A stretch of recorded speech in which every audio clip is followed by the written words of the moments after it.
नमस्कार दोस्तों, आज के इस वीडियो में हम कंटिन्यू करने वाले हैं अपने क्वेश्चन सीरीज़ का पार्ट नंबर 9, जिसके इंटरनली हम नीट 2023 के क्वेश्चंस को कवर कर रहे थे। ठीक है, बेसिकली ये जो क्वेश्चंस है वो काफ़ी ज़्यादा इंपॉर्टेंट है।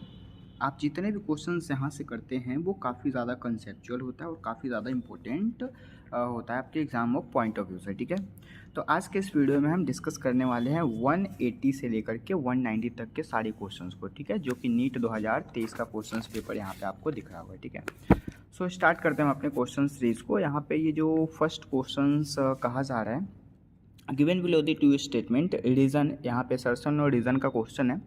असर्शन कहा जा रहा है endometrium is necessary. Endometrium wall जो होता है वो नेसेसरी होता है for the implantation of blastocyst. क्या ये सही है?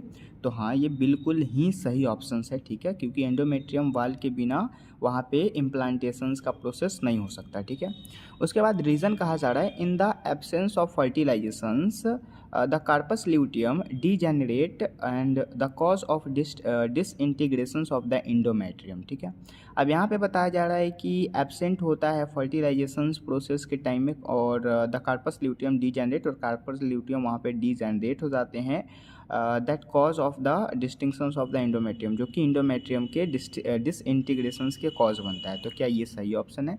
हाँ, ये बिल्कुल सही ऑप्शन है। लेकिन रही बात असर्शन क्या रीज़न को करेक्ट एक्सप्लेन कर रहा है, तो नहीं, ये करेक्ट एक्सप्लेन नहीं कर रहा है, बिकॉज ऑफ कि ये जो है ये दूसरे टॉपिक का, मतलब टॉपिक तो सेम ही है लेकिन लाइन चेंज है। ठीक है, so both assertion and reason are true but reason is not correct explanation of A. इसके रिगार्डिंग ये मतलब कि करेक्ट एक्सप्लेनेशंस नहीं कहा गया है। ठीक है, so the correct option is first. Again आते हैं नेक्स्ट क्वेश्चंस पे, जो कि मैचिंग का है। जैसे कि यहाँ पे ज्वाइंट से क्वेश्चन है, और आपको नीट 2024 में भी ज्वाइंट से क्वेश्चन देखने को मिला है। नीट 2020 और 21 में भी यहाँ से क्वेश्चन आया हुआ था। ठीक है, सो कार्टिलिजीनियस जॉइंट जो होता है वो between the adjacent vertebra and the vertebral column के बीच में होता है। बॉल एंड सॉकेट जॉइंट कहाँ पे होता है? तो ये होता है हमारा ह्यूमरस एंड पेक्टोरल गार्डल के बिटवीन में। फाइब्रस जॉइंट देखने को मिलता है फ्लैट स्कल बोन, जो कि दोनों रिब्स को जोड़ने का काम करता है, जो कि फाइब्रस जॉइंट होता है वहाँ पे। और एक सैडल जॉइंट जो कि हमारा कार्पस एंड मेटाकार्पल, मतलब कार्पल और मेटाकार्पल और थंब के बीच में बिटवीन में देखने को मिलता है। ठीक है, so the correct option is 2, 4, 1 and 3। ठीक है, आते हैं फिर हम अपने नेक्स्ट क्वेश्चंस पे। यहाँ पे जो नेक्स्ट क्वेश्चंस है वो जो क्वेश्चंस है, which one of the following symbols represent mating between relative and human pedigrees analysis. ठीक है, तो आपको ये जो भी मतलब कि ये सिंबल दिख रहा है वो काफ़ी इंपॉर्टेंट है, और इन्हीं सिंबल से क्वेश्चन पूछे जाते हैं, जो कि एनसीईआरटी का सिंबल है। ठीक है, तो आपको पूछा गया है mating between relatives. Mating between relatives, तो मेटिंग बिटवीन रिलेटिव्स का पेडिग्री ऐसा होता है। तो ऐसा वाला पेडिग्रीज हमको यहाँ पे ही देखने को मिल रहा है, तो करेक्ट ऑप्शन इज 1। अगेन फिर नेक्स्ट क्वेश्चंस की बात करें तो which one of the following technique does not serve the purpose of earlier diagnosis and disease for its earlier treatment? Serum and urine analysis is the right answer. ठीक है, again फिर matching की बात करें तो यहाँ पे मैचिंग जो है वो leopard and the lion in a forest, मतलब कि लेपर्ड जो होता है और लायन जो होता है वो किस चीज़ में? तो कंपटीशन के लिए ये वर्क करते हैं। ठीक है, उसके बाद फिर आपको दिख रहा होगा a cuckoo lays egg in the crow's nest, the right answer is brood parasitism. ठीक है, तो इसका राइट आंसर स्वीट 2 हो जाएगा। Fungi and root of the higher plantarum in the mycorrhiza, जो कि म्यूचुअलिज्म कहलाता है। और फिर आपको लास्ट जो कि कमेंसलिज्म दिख रहा है, और कैटल एंड मतलब कि कैटल इन अ फील्ड, जो कि ऑप्शन सही हो जाएगा। मतलब कि 1, 2, 3 एंड 4 जो कि सामने सामने ही करेक्ट ऑप्शन है।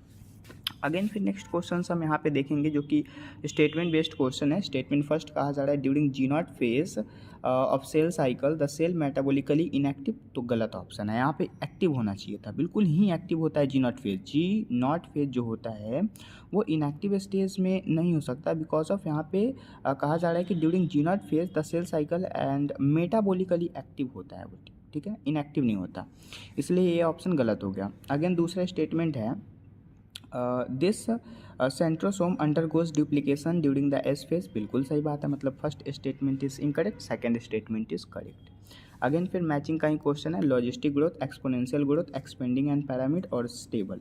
अब लॉजिस्टिक ग्रोथ का यहाँ पे क्या होगा, लॉजिस्टिक ग्रोथ एक लिमिटेड सोर्स के लिए होता है, एक्सपोनेंशियल ग्रोथ जो कि लिमिटेड मतलब कि अनलिमिटेड सोर्स अवेलेबिलिटी के लिए होता है, ठीक है।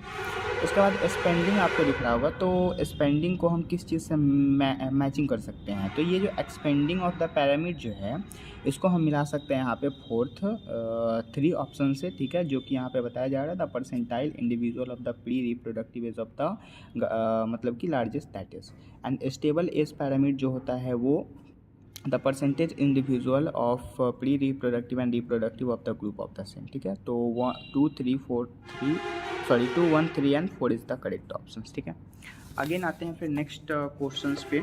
अब ये जो हमारा क्वेश्चंस है, इन cockroach excretion is broadly about, तो कॉकरोच में एक्सक्रीशन का जो होता है वो यूकोकोलस ग्लैंड के द्वारा फ्लैट बॉडी होता है, और मतलब कि right answer B D and C हो जाएगा, B D and C sorry B D and C is the right answer, B C and D is the right answer, ठीक है।